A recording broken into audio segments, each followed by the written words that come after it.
Comrade, কষ্ট পাচ্ছ? লাল পতাকা পায়ের নিচে দিয়ে মারিয়ে চলে যাওয়ার কারণে কষ্ট পাচ্ছ? লাল পতাকায় আগুন ধরানোর জন্য কষ্ট পাচ্ছ? এ চোখে জল এনো না কমরেড।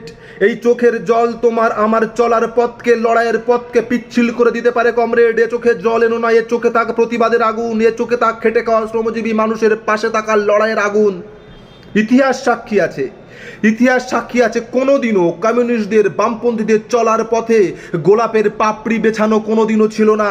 বামপন্থীদের, কমিউনিস্টদের চলার পথে চিরদিন গোলাপের কাঁটা তাদের পাকে, তাদের শরীরকে রক্তাক্ত করেছে।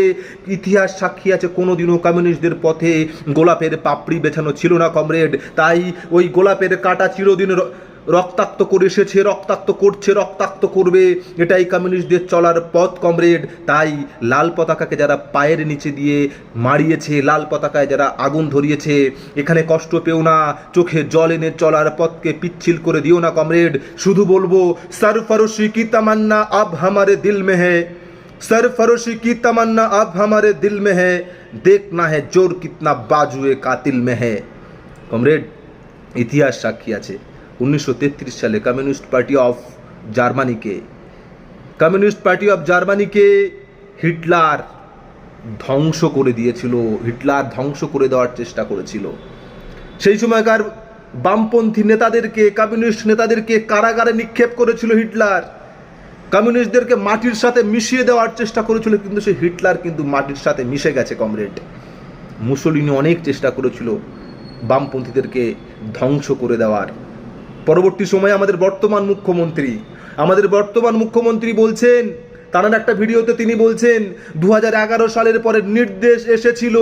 2011 সালের পরে, ভালো করে বুঝতে হবে, বলছে 2011 সালের পরে নির্দেশ এসেছিল এবং তারপরে বামপন্থীদের 3500 পার্টি অফিস ভেঙে গুড়িয়ে দেওয়া হয়েছিল। আমার প্রশ্ন, নির্দেশ এসেছিল, সেই নির্দেশ কি আপনি পালন করেছিলেন? নিশ্চয়ই খুব দায়িত্ব সহকারে, তা না হলে 3500 পার্টি অফিস কি করে ভাঙা হলো?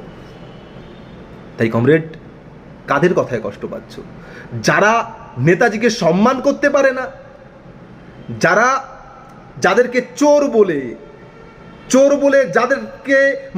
যাদেরকে চোর বলে সাধারণ মানুষের কাছ থেকে ভোট নিয়েছে, সেই চোরদেরকে এদিক থেকে ওদিক থেকে দরজা খুলে দিয়ে, জানালা খুলে দিয়ে যারা নিজেদের ঘরে প্রবেশ করাচ্ছে, যারা চোরের জন্য নিজেদের ঘরের দরজা আটকে রাখার ক্ষমতা নেই, তারা লাল পতাকার মর্যাদা বুঝবে?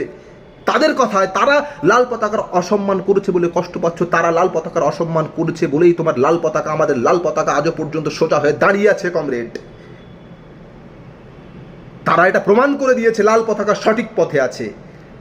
আমাদের লাল পতাকাকে অসম্মান করে ওটা প্রমাণ করে দিয়েছে।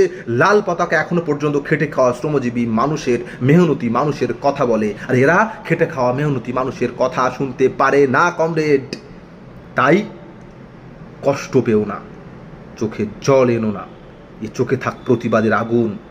যারা রামের নামে ভোট চায়, অথচ রাম মন্দিরের টাকাকে সুরক্ষিত রাখতে পারে না, রামের নামে ভোট চেয়ে রাম মন্দিরের চুরিকে আটকাতে পারে না, তারা লাল পতাকার কদর বুঝবে? কমরেড, আগামী লড়াই লড়তে হবে। এ লড়াই নীতির লড়াই, আদর্শের লড়াই কমরেড। তাই এ চোখে জল নয়, এ চোখে থাক প্রতিবাদের আগুন।